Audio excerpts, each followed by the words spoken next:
Welcome to the Unity BootCamp lesson on awarding achievements. In this lesson, we'll be using the Award Achievements request to update brainCloud with any achievements that the user has earned. When invoking the Award Achievements request, we need to supply a list of achievement IDs that are being awarded.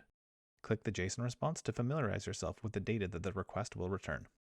Open Visual Studio and navigate to the network script. Declare a pair of public callback delegates that will be used for the Award Achievements request. Scroll down to the bottom. Declare a public method called Award Achievement Request.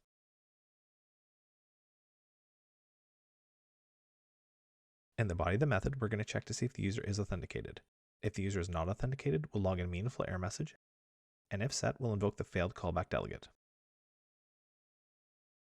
If the user is authenticated, declare success callback lambda.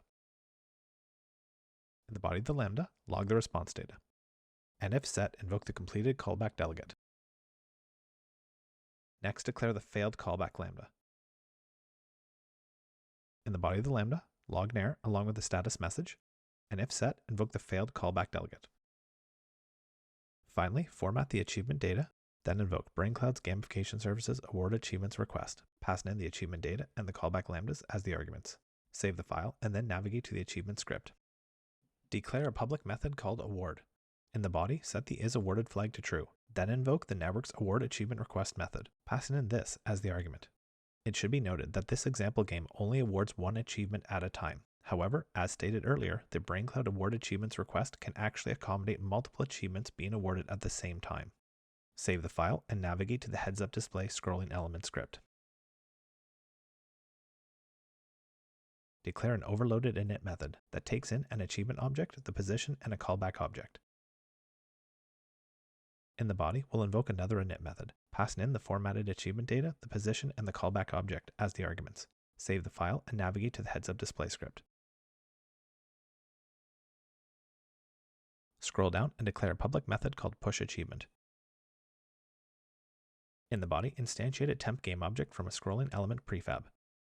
Get the heads-up display scrolling element component and invoke the init method, passing in the achievement object, the off-screen position, and a callback method as the arguments. Then invoke the pushHighScore element method, passing in the temp game object as the argument. Save the file and navigate to the game script.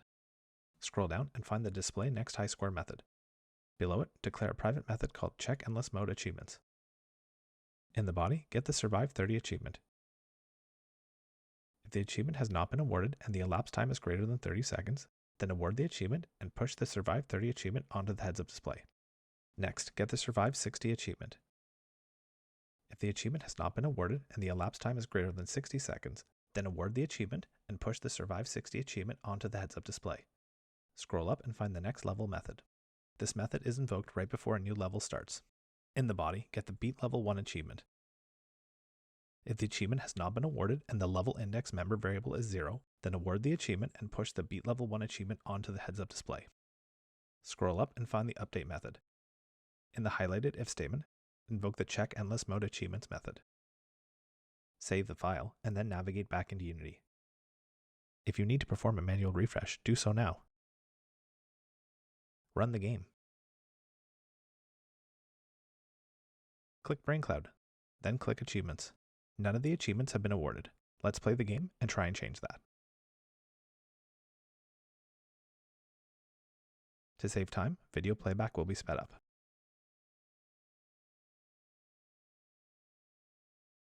In a few seconds, the player will earn the Survive 30 achievement. Notice that the achievement was pushed onto the heads-up display.